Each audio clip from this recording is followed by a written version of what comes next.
के अंत में आप निम्नलिखित सीखने में सक्षम हो जाएंगे। समझाना कि ब्रह्मांड में अनेक खगोलीय पिंड होते हैं। तारों, ग्रहों, उपग्रहों एवं अन्य खगोलीय पिंडों में अंतर को समझाना। सौर मंडल के सदस्यों को वर्गीकृत करना। सूर्य एवं ग्रहों का वर्णन करना।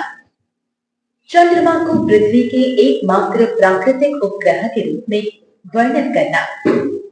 क्षुद्र ग्रह एवं उल्का पिंड की व्याख्या करना।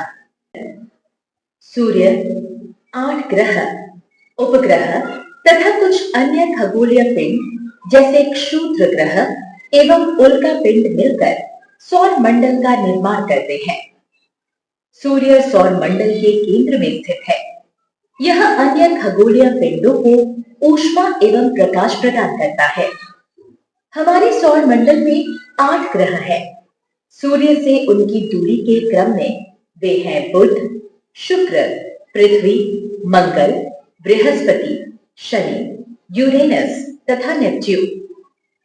सौर मंडल के सभी 8 ग्रह एक निश्चित पथ पर सूर्य का चक्कर लगाते हैं। ये पथ कक्षा कहलाता है। बुध सूर्य का निकटतम ग्रह है। सूर्य से दूरी के अनुसार पृथ्वी तीसरा ग्रह है।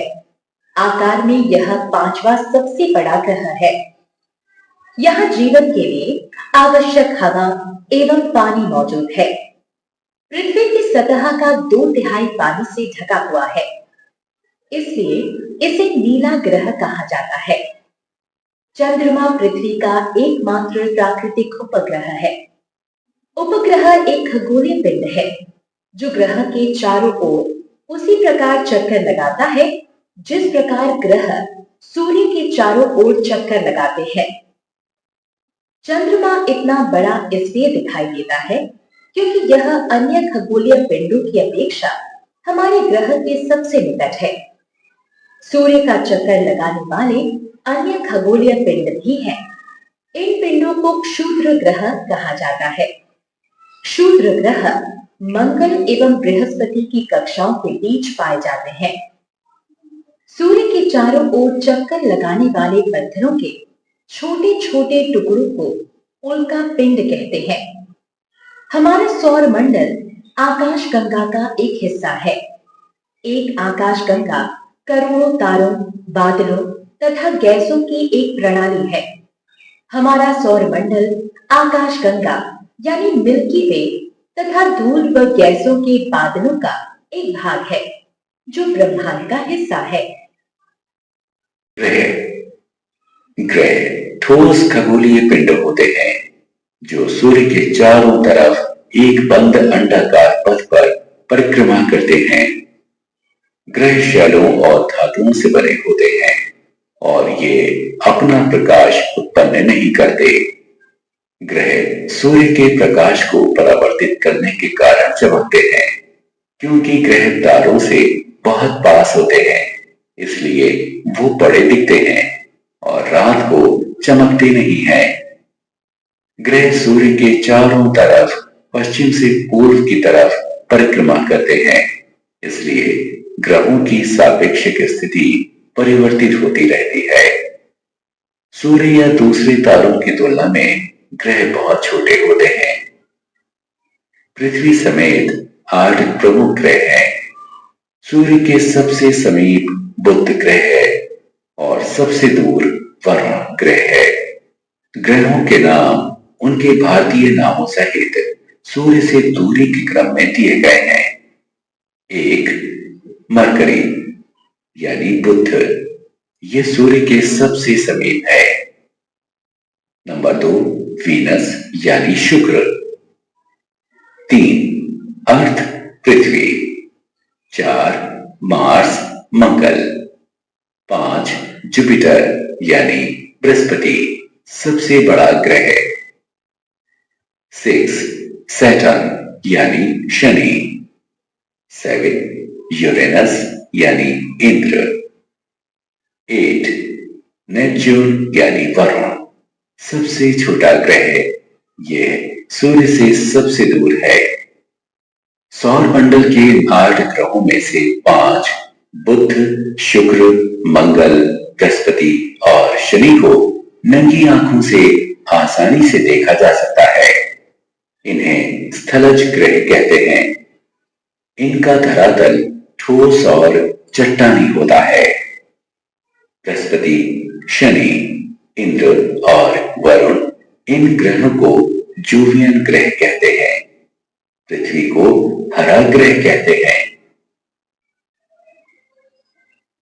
पृथ्वी सूर्य से तीसरा ग्रह है।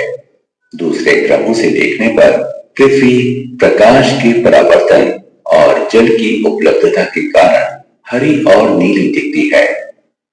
पृथ्वी हमारे सौरमंडल का एकमात्र ग्रह है जिस पर मानव अस्तित्व के लिए आवश्यक ऑक्सीजन पर्याप्त मात्रा में है। यह एकमात्र ग्रह है जिस पर पर्याप्त मात्रा में जल उपलब्ध है। जीवन की उपस्थिति पृथ्वी को विशिष्ट ग्रह बनाती है। पृथ्वी एक काल्पनिक अक्ष के परिध घूमती है और जो दक्षिण और उत्तर ध्रुवों से होकर जाता है। यह अक्ष अपने पथ के तल से जरा सा झुका हुआ होता है। इसी घूर्णन के कारण पृथ्वी पर रात और दिन होते हैं। पृथ्वी सूर्य का एक चक्कर 365 दिन में पूरा कर लेती है, जिसे एक वर्ष कहते हैं। घूर्णन के अक्ष के झुकाव और सूर्य के सापेक्ष इसकी स्थिति के परिवर्तन के कारण ऋतु परिवर्तन होते हैं। अक्ष में झुकाव के कारण वर्ष भर दक्षिणी और उत्तरी गोलार्ध की सूर्य की सापेक्ष स्थिति बदलती रहती है। जब सूर्य के सामने उत्तरी गोलार्ध होता है तो हमें गर्मी का अनुभव होता है, और जब दक्षिणी गोलार्ध सूर्य के सामने होता है तो हमें सर्दी का अनुभव होता है। चंद्रमा एक ठोस खगोलीय पिंड होता है जो ग्रहों के चारों तरफ परिक्रमा करता है। चंद्रमा पृथ्वी की परिक्रमा करता है, अतः चंद्रमा पृथ्वी का प्राकृतिक उपग्रह है। उपग्रह अपना प्रकाश स्वयं उत्पन्न नहीं करते, वो प्रदीप्त होते हैं क्योंकि वो सूर्य के प्रकाश को परावर्तित करते हैं। अब हम पृथ्वी के उपग्रह चंद्रमा की विस्तार से चर्चा करेंगे। ये ध्यान दिया जाना चाहिए कि हालांकि हम सामान्य तौर पर पृथ्वी के उपग्रह को चंद्रमा कहते हैं, लेकिन दूसरे ग्रहों के उपग्रहों को भी चंद्रमा कहा जा सकता है। आप पूर्णिमा के दिन पूरे चंद्रमा को देख सकते हैं। आप चंद्रमा को किस प्रकार देख पाते हैं? ऐसा इसलिए क्योंकि यह सूर्य के प्रकाश का परावर्तन करता है। चंद्रमा का अपना कोई प्रकाश नहीं होता, फिर भी प्रदीप्त दिखता है क्योंकि यह सूर्य के प्रकाश को परावर्तित करता है। सूर्य के प्रकाश को आप बल्ब समझिए और चंद्रमा को प्रदीप्त दर्पण जो बल्ब के प्रकाश को परावर्तित करता है। चंद्रमा पृथ्वी की परिक्रमा करता है और पृथ्वी के साथ सूर्य की भी परिक्रमा करता है। चंद्रमा पृथ्वी की एक परिक्रमा 27.3 दिन में पूरी कर देता है।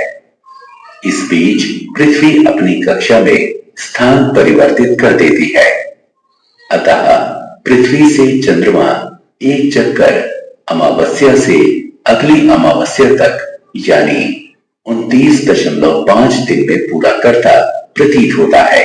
आप जानते हैं कि किसी किसी पूर्णिमा के दिन चंद्र ग्रहण लग सकता है।